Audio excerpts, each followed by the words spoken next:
kan Tuhan itu ditulis juga di dalam Al-Qur'an surat 42 ya ayat 11 ya, yang di situ dikatakan bahwa laisa kamislihi syai'. Tuhan itu tidak bisa digambarkan seperti apapun ya. Nah, itulah butuh sosok, karena Tuhan sendiri itu nggak bisa digambarkan. Al-Qur'an kalau dari sisi syariatnya, dari sisi yang literal, itu seperti yang pernah saya sampaikan, ini para ahli loh mengatakan jadi hanya sekitar 5% ya ayat-ayat Al-Qur'an itu yang bisa dipahami secara harfiah atau literal. Ya.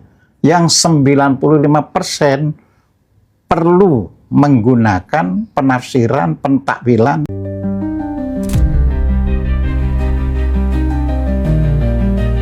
Enlightenment seorang Nabi Muhammad ini kaitannya ternyata sama kemanusiaan gitu.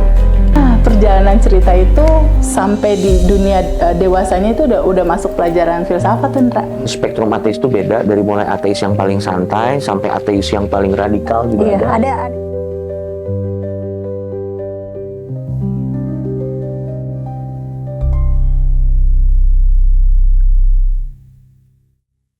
Jadi gini Pak, pertanyaannya, Pak Kojim mungkin bisa dijelaskan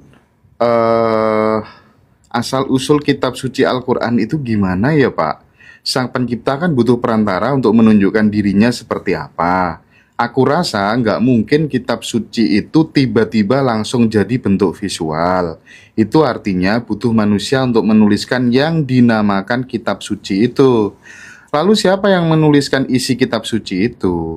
Jika sumbernya dari sang pencipta, lalu apa bedanya kitab suci itu dengan hadis Rasul? Terus di dalam kitab suci, kenapa ada istilah halal haram, sedangkan sang pencipta menciptakan sesuatu tidak mungkin kalau nggak ada gunanya? Dan jika kitab suci yang menuliskan adalah manusia, bisa jadi nggak sih kalau isinya dibuat-buat? Nah, kayak gitu Pak pertanyaannya. Itu satu pertanyaan bisa sampai akhir.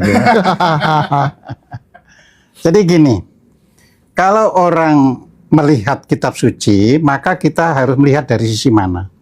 Dari sisi teologi, ya, dari sisi riset, ya, atau dari sisi budaya. Nah, ini nggak sama.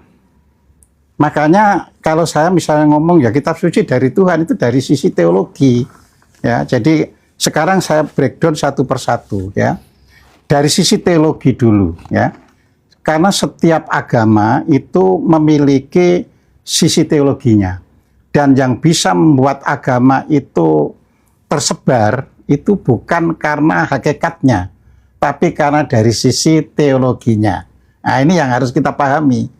Jadi kalau agama itu turun terus mengajarkan sisi hakikat langsung, nggak bisa jalan, nggak bisa jalan, bekerja, ya. Iya, nggak bisa menyebar.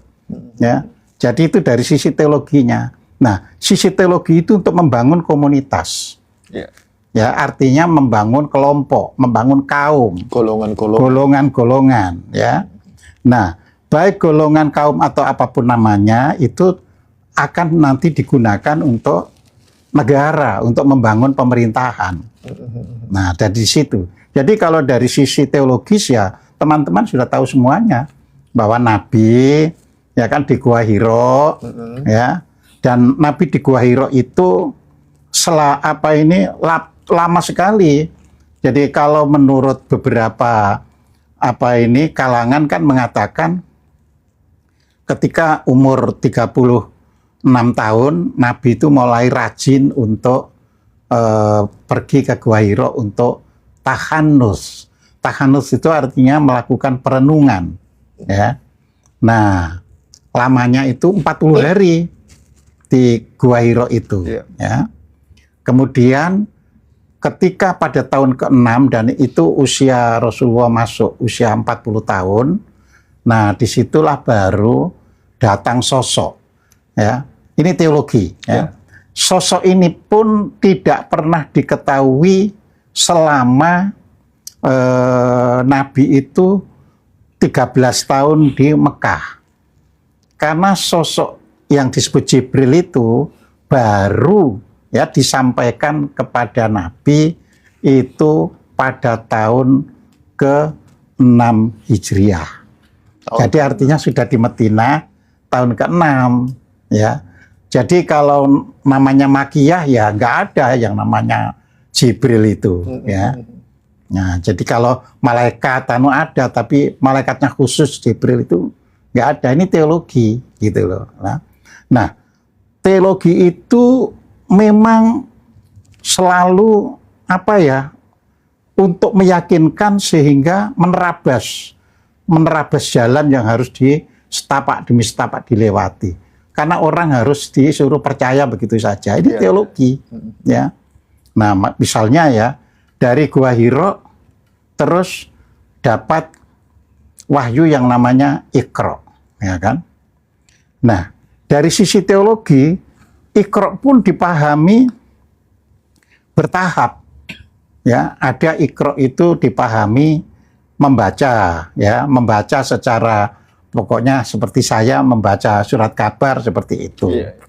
Dalam perkembangannya karena ada perdebatan antara kelompok A, B, C, D dan lain-lainnya. Oh, di situ Iqra itu kan tidak ada objeknya, maka yang disuruh dibaca itu ya dibaca yang namanya alam semesta ini. Nah, itu semua itu penafsiran. Artinya tidak ada tertulis dengan letter luck misalnya, bacalah alam semesta ini, nggak ada. Tapi di situ disentil Iqra bismi rabbikal ladzi khalaq. Jadi itu sebenarnya nyentil bacalah tentang penciptaan manusia. Sebenarnya seperti itu. Tapi ini tetap dari sisi teologi ya. Terus kemudian sampai 5 ayat kan, sampai 5 ayat ya. Kemudian terus akhirnya bertambah, ada sebagian surat Al-Qalam, ada sebagian surat Al-Mudassir, Al-Muzammil dan sebagainya ya. Dan itu tidak setiap surat itu turun satu surat sekaligus ya. Kadang surat ini masuk di sini, surat ini masuk di sini gitu. Ya. Nah, nanti dikompilasi. Nah, secara teologi, sekali lagi secara teologi ya, kompilasi atau pengumpulan Al-Quran itu dilakukan di zaman Khalifah Utsman bin Affan ya. Ini teologi gitu loh ya. Nah, jadi kalau saya terangkan yang bukan teologi ya jangan dipertentangkan. Iya. Jadi sekarang ini kan ada orang-orang yang melakukan riset, bukan hanya kitab Al-Quran ya, Alkitab semuanya itu diriset karena manusia sudah mulai ingin tahu apa yang sebenarnya terjadi di dunia itu. Apakah cukup hanya dengan mitologi ataukah memang harus sejarah? Ya, jadi historiologi kan gitu kan. Nah, kalau sekarang ini yang ada ya, ini perlu saya sampaikan saja. Jadi dalam penelitian itu ya Al-Quran itu tidak lagi dari kata qoro'a ya bacaan, tapi dari kata corona. Jadi nun fatkana, jadi corona ya. Nah, kalau corona diartikan corona itu menghimpun. Jadi gitu loh, Nabi itu menghimpun apa-apa yang sudah tersebar di masyarakatnya dari sisi penelitian ya. Jadi jangan dibenturkan gitu loh ya. Ya, orang penelitian ya nggak mau kan disuruh teologinya gini juga nggak mau. Cuma kita ini orang yang senang belajar supaya tahu pandangan masing-masing, ya kan? Karena buat kita ini bukan karena apakah itu diwahyukan, apakah ini dikumpulkan, itu nggak jadi masalah. Iya. Kalau kita orang mengerti kan apa sih itu isinya, terus buat kebaikan itu di mana sih? Nah, kan seperti itu, ya. Nah, ini yang harus bisa kita pahami, ya. Nah, ini dari sisi teologi dan dari sisi ya penelitian, ya. Jadi sekali lagi kalau teologi itu langsung diimani bahwa ada sosok yang diutus oleh Tuhan ketemu Nabi Muhammad di Gua Hiro. Ya, ini sisi teologi ya. Loh, kenapa perlu secara teologi Islam kenapa perlu sosok itu? Kok nggak Tuhan aja langsung? Ya? Kok ada perwakilan itu? Ada perwakilan. Ini disebabkan dalam teologi Timur Tengah ya. Itu artinya bukan terbatas pada bukan terbatas pada Nabi Muhammad, artinya pada nabi-nabi sebelumnya juga. Gitu loh ya. Kan Tuhan itu ditulis juga di dalam Al-Qur'an surat 42 ya, ayat 11 ya. Yang di situ dikatakan bahwa laisa kamislihi syai'. Tuhan itu tidak bisa digambarkan seperti apapun, ya. Nah, itulah butuh sosok karena Tuhan sendiri itu nggak bisa digambarkan. Nah, jadi perlu orang yang bisa digambar, kan gitu kan? Oh, sosoknya itu gede, ini ya. Jadi seperti itu.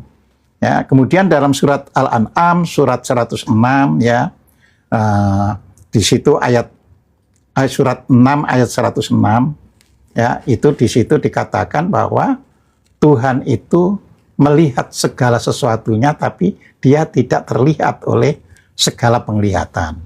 Nah, jadi disitulah perlu sosok ya. Tapi teologi itu juga tidak bisa dibenturkan teologinya Timur Tengah dengan teologi Jawa.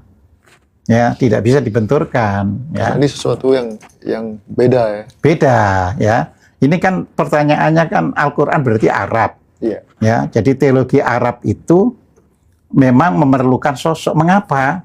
Karena secara geografis kehidupan bangsa Arab itu di dalam kondisi yang kering, ya, tidak banyak tumbuhan. Benar. Ya, jadi di situ diperlukan sosok. Ya. Oleh karena itu, secara jujur, ya, siapa sih yang bertapa di Arab itu yang nggak ada, ya. Ya, makanya ada yang menduga Nabi itu secara DNA keturunan Jawa, kan gitu kan? Karena hanya orang yang DNA batinnya itu Jawa yang seneng di gua-gua seperti itu, ya. Jadi orang Arab nggak ada, setelah Nabi menyebarkan agama Islam pun tidak ada, ya kan? Ya sudah, semuanya serba duniawi, ya. Karena semuanya serba duniawi, maka secara teologi yang dirumuskan ya syariat. Karena secara duniawi material. Ya itu. Nah, dalam teologi ini pun terus orang membagi dari sisi yang syariatnya, ya kan, yang literalnya dan yang gaibnya, ya.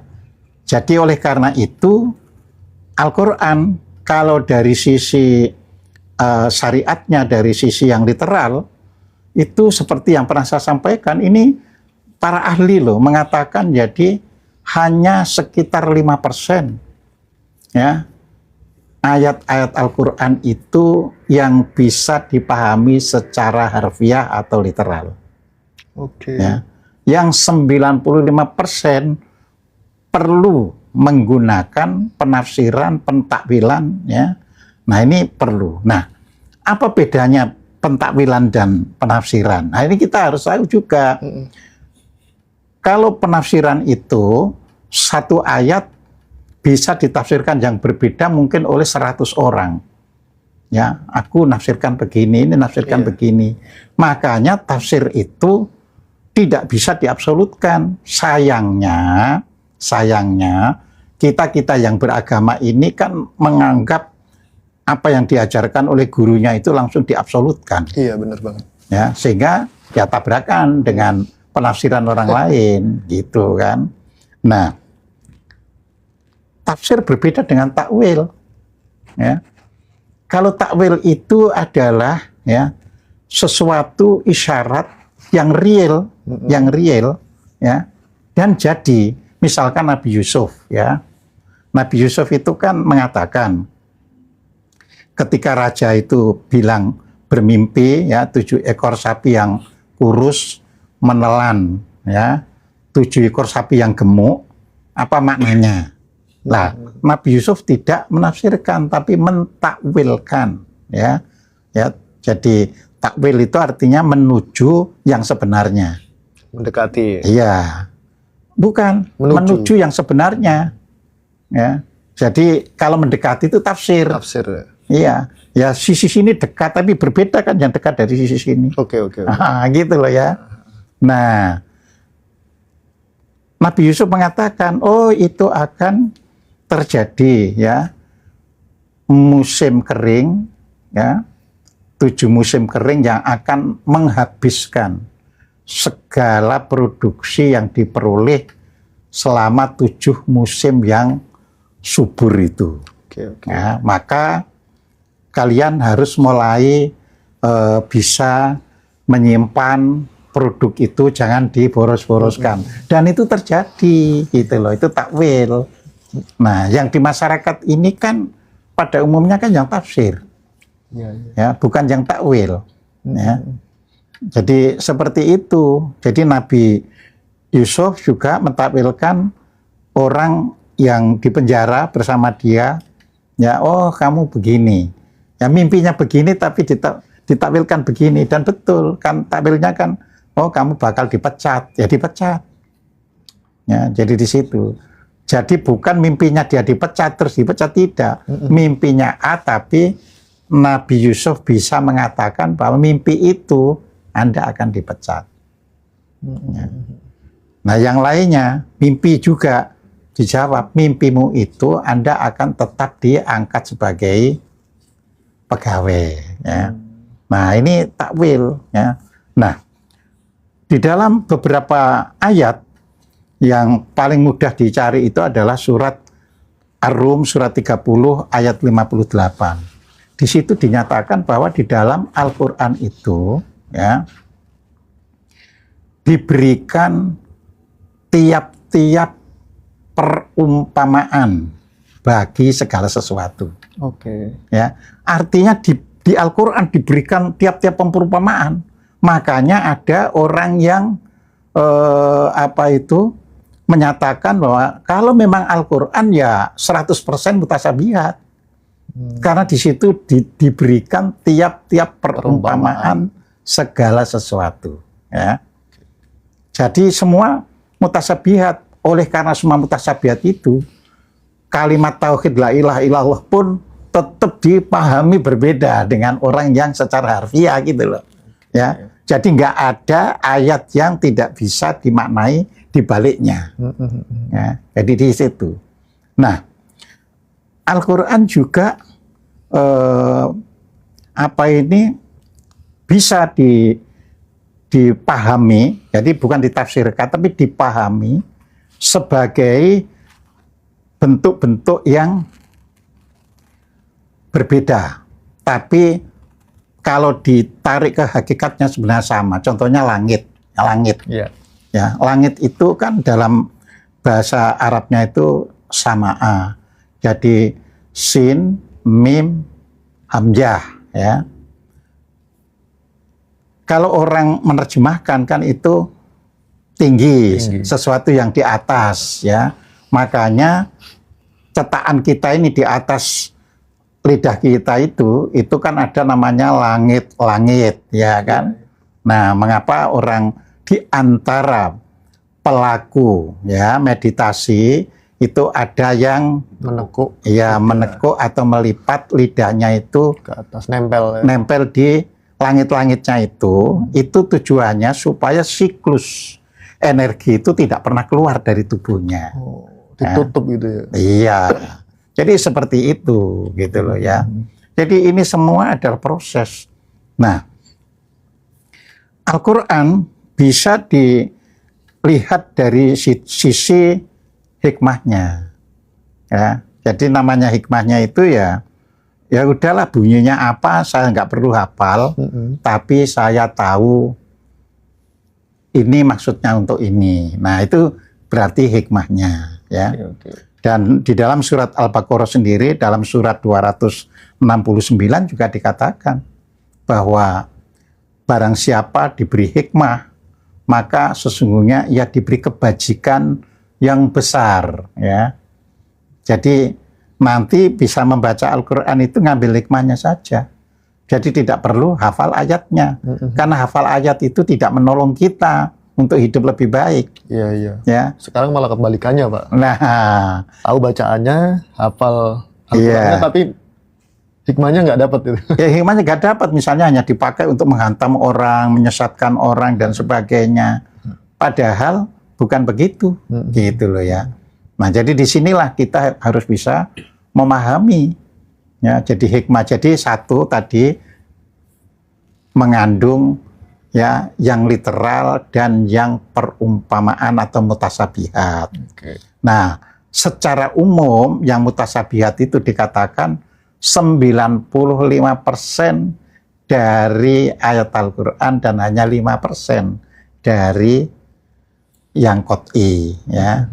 Jadi yang betul-betul bisa dipahami secara ini. Oke. Tetapi dari kata-kata perumpamaan di berbagai ayat ada yang menyimpulkan, ya Al-Quran itu ya hakikatnya seluruh ayat 6.236 ayat itu, ya termasuk Bismillahirrahmanirrahim, ya itu adalah mutasabihat semuanya. Oke, oke. Karena kalau kita tidak paham, kita akhirnya keliru menjalani hidup yang terpandu di dalam Al-Quran itu. Ya. Orang Islam sudah 1.400 tahun ya membaca Al-Quran. Tetapi berapa banyak pertumpahan darah di antara sesama orang Islam. Ya, itu kan berarti nggak mengerti Al-Qurannya. Iya, iya, Ya. iya. Nah, itu seperti itu. Bahkan sampai sekarang juga masih Lah, seperti itu. iya, maksudnya 1.400 tahun ya. Sampai hari ini kan gitu kan. Oke, oke. Ya, nggak pernah bisa. Terus masing-masing klaim benar tapi bunuh orang. Ya, menyesatkan orang, mengkafirkan orang. Padahal kalau sudah memahami hakikat, kita nggak berani ngafir-ngafirkan orang itu. Karena orang yang mengafirkan orang, ya, itu dia sendiri menjadi kafir. Dan contoh menjadi kafir itu dia akhirnya gampang kalap, sedikit-sedikit kafirkan orang karena sudah kalap. Ya, jadi di situ, ya. Ya, itu ya. tandanya dia kafir. Jadi kalau ada orang meskipun kelihatan berserban dan apa begitu menyesatkan orang, akhirnya dia itu tersesat. Karena tersesat itu setiap hari kerjaannya ya kamu sesat, kamu sesat, kamu sesat gitu. Ya. Jadi nggak tahu lagi yang benar itu gitu loh, ya. Jadi gitu, makanya hati-hati ya para netizen yang mendengarkan ini, jangan sekali-kali menyatakan kafir. Ya, karena dia nanti hidupnya sehari-hari kafir. Oke, oke. Jangan menyesatkan orang karena dia sehari-hari nanti tersesat. Ya. Nah, bagaimana orang yang tahu? Misalnya ada orang katakanlah tersesat. Kalau orang ngerti, alim, ya diberi tunjuk, Mas, ini loh jalan sing bener itu. Iya, iya. Nah, jadi seperti itu, bukan kamu tersesat masuk neraka. Bukan begitu, ya. Oke. Jadi ini harus kita pahami. Ini saya sampaikan karena banyak sekali orang tidak paham, ya. Nah, begitu pula ini belum nyentuh mengapa ada halal haram loh ya. Iya, iya, iya. Ya makanya tadi saya katakan pertanyaan itu sudah. Nanti silakan Anda bagi-bagi 15 menit, 20 menit gitu ya. Tapi ini penting supaya tahu semuanya ya.